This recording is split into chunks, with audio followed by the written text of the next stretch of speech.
Γεια σου! Γεια! Τι κάνεις? Καλά είμαι, εσύ πώς είσαι? Σήμερα δεν νιώθω καλά. Γιατί? Νιώθω κουρασμένη. Γιατί, τι έκανες σήμερα όλη μέρα?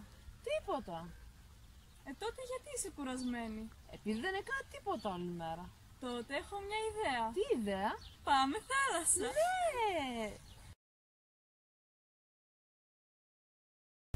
Τι ωραία μέρα.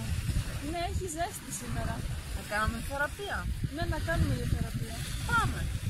Τέλεια ιδέα.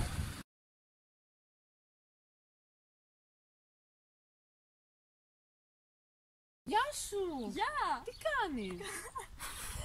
Καλά είμαι, εσύ πώς είσαι? Σήμερα δεν νιώθω καλά. Γιατί γελάω? Γιατί τι έκανες όλη μέρα? Τίποτα. Τότε γιατί είσαι κουρασμένη?